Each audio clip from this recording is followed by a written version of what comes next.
इस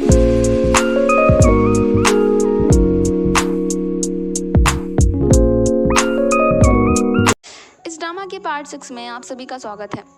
पार्ट 6 की स्टार्टिंग होती है सीयू की नाराज़गी से। वो अभी तक नाराज़ ही था। इसके बाद ईहान काफ़ी ज़्यादा परेशान हो जाती है कि आखिर वो करे तो करे क्या। जब वो बाहर टेरेस पे होती है तो शुन उससे बात करने के लिए आता है। सीयू ईहान से गुस्सा है तो शुन को थोड़ा अच्छा फील हुआ है कि पहली बार तो मेरा ब्रदर इस लड़की से गुस्सा हुआ है। इसके बाद शुन और ईहान एक दूसरे से बातें करते हैं। यहाँ पर थोड़ी देर में थोड़ी सी मनमुटाव थे वो सब कुछ क्लियर हो जाते हैं। ये दोनों अपनी फैमिली मैटर के बारे में बातें शेयर करते हैं कि शुन की मॉम उसे बचपन में छोड़ के चली गई थी। इसके बाद बेचारा तब से अकेला है और अभी तक अपनी मॉम को ढूंढ रहा है। यान कहती है कि उसकी भी मॉम नहीं है और ये हमने नोटिस किया इस पूरे ड्रामा में किसी की भी मॉम एग्जिस्ट करती ही नहीं है। कुछ थी तो वो छोड़ के चली गई और कुछ है ही नहीं। यहाँ पर इनकी जो सिचुएशन काफी सेम लग रही थी। उनको भी जल्दी ईहान के लिए सिंपैथी आने लगती है बिकॉज ईहान काफी स्वीट भी है। उसने कभी भी शुन को कुछ बोला भी नहीं है क्योंकि शुन उसे कभी भी कुछ भी कह देता है बट बेचारी वो तो अच्छी है। इसके बाद रात में दोनों अपने रास्ते जा रहे होते हैं। ये दोनों साथ में थे। यहाँ पर शुन और ईहान जब आगे बढ़ते हैं तो उन्हें सामने लिंग्यू दिखता है। यहाँ पर लिंग्यू शुन से कहता है कि इस लड़की को मेरे हवाले कर दो जैसा कि हमारा प्रॉमिस हुआ था। शुन इस बात के लिए मना करता है। इसके बाद लिंग्यू शुन पर अटैक करने के लिए होता है बट ईहान सामने आ जाती है। इसके बाद उसे चोट लग जाती है और उसके कंधे में से खून निकलने लगता है। शुन से बचाने के लिए आगे बढ़ता है लेकिन लिंग्यू कुछ ज़्यादा ही पावरफुल था। वो शुन का गला पकड़कर उसे ऊपर टांग देता है। यहाँ पर शुन टंगा हुआ था लेकिन कुछ कर नहीं पा रहा था। इसके बाद वो सुपरमैन की तरह उसे पंच मारने के लिए होता है बट लिंग्यू को जरा भी तनक भी फर्क नहीं पड़ता। उसे वो कुछ ज़्यादा ही एक्स्ट्रा पावरफुल है। इससे हम समझ सकते हैं कि लिंग्यू को हराना एकदम इम्पॉसिबल है और बेचारा शुन अकेला ही कर नहीं सकता। यहाँ पर लिंग्यू बस शुन को मारने वाला ही होता है उसका गला दबाकर। इतने में ही यहाँ पर वैम्पायर हंटर की एंट्री होती है ताओई की। इसके बाद वो लिंग्यू को गोली मारता है और लिंग्यू शुन और ईहान को वहीं पर छोड़ के वहाँ से भाग जाता है। वैम्पायर सिर्फ एक ही चीज़ से डरते हैं और वो है वैम्पायर हंटर। बस इन वैम्पायर हंटर के पास सिर्फ एक ही बंदूक तो रहती है। बंदूक में सिल्वर बुलेट रहती है इसी की वजह से बिकॉज सिल्वर बुलेट अगर हिट करी ना तो पॉइजन से पहले तो सारी बॉडी ब्लैक पड़ेगी उसके बाद तुम ऊपर से धार जाओगे। इसीलिए डरना जरूरी है। शुन भागकर सीधा ईहान के पास जाता है। यहाँ पर वो ईहान से सॉरी बोलता है बिकॉज उसने जो कुछ किया था वो काफ़ी ज़्यादा अनोइंग था। बिकॉज उसने एक तो लिंग्यू पर यकीन किया और लिंग्यू ने उसकी पीठ पे छुरा भोंक दिया। ये सबक तो उसे बचपन से ही सीख लेना चाहिए था कि जिस बंदे ने बचपन में साथ नहीं दिया वो बड़े होकर तुम्हारा क्या घंटा साथ देगा। लेकिन शुन तो शुन ठहरा, उसका दिमाग थोड़ा कम चलता है। इसके बाद वो ईहान को लेकर घर जाता है। जब वो ईहान को सोफे पर लेटा देता है इतने में जब जियो नीचे आता है तो सबसे पहले वो शुन को नोटिस करता है और कहता है कि तुम्हें चोट कैसे लगी, क्या तुम ठीक हो। लेकिन जब वो सोफे पे लेटी ईहान को देखता है तो ही वॉज लाइक जा यार कहीं भी जा बट मेरी गर्लफ्रेंड के साथ क्या हुआ। इसके बाद वो भागकर ईहान के पास जाता है और कहता है कि तुम्हें क्या हुआ। यहाँ पर शुन उसे सारी सिचुएशन एक्सप्लेन करता है कि उसने दरअसल लिंग्यू पर ट्रस्ट किया और उसके बाद ईहान के साथ ये हो गया।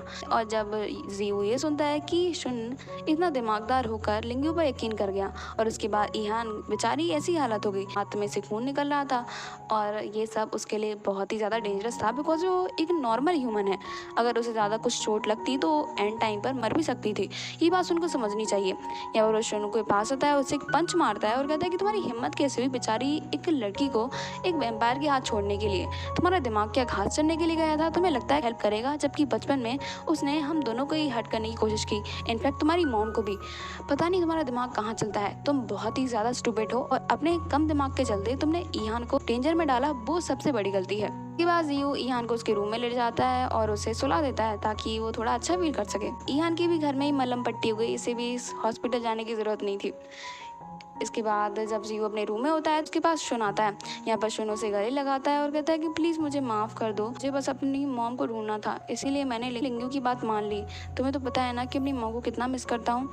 इसके बाद 2 पल के लिए तो जियो भी थोड़ा इमोशनल हो जाता है बिकॉज वो भी अपनी आंट को काफ़ी ज़्यादा मिस करता है।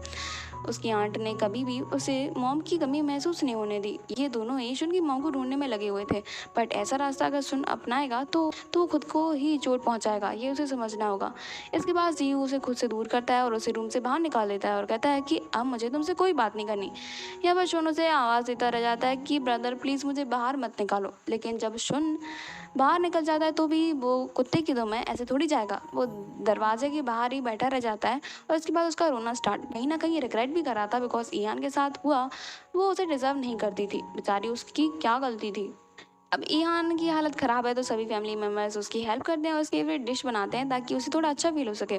सभी उसके लिए खाना लेकर जाते हैं। यहाँ पर मोयान, मुई, जीशे सभी उसके लिए खाना लेकर जाते हैं ताकि वो खाकर थोड़ा अच्छा फील कर सके। पहली बार जीशे अपना खाना किसी के साथ शेयर करता है और कहता है कि तुम्हें पता है तो मैं पहली बार किसी को अपना खाना ऑफर कर रहा हूँ, वो भी सिर्फ तुम्हें, इसलिए तुम ले सकती हो, बट पूरा मत खाना, थोड़ा मुझसे भी छोड़ देना यार।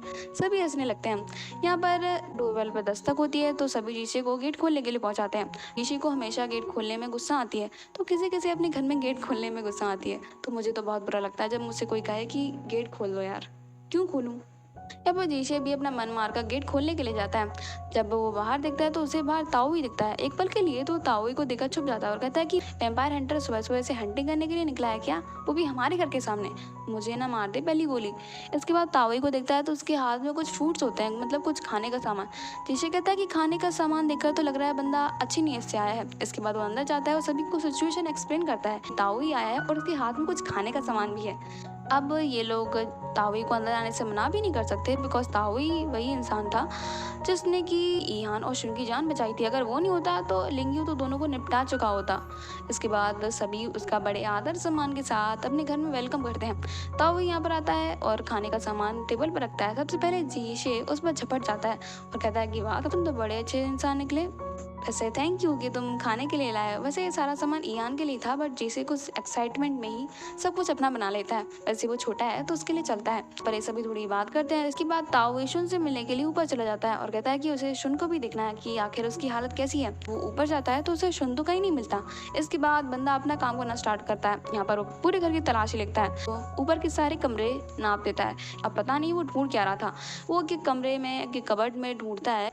इसके बाद जब उसे कुछ नहीं मिलता तो नीचे वापस आ जाता है।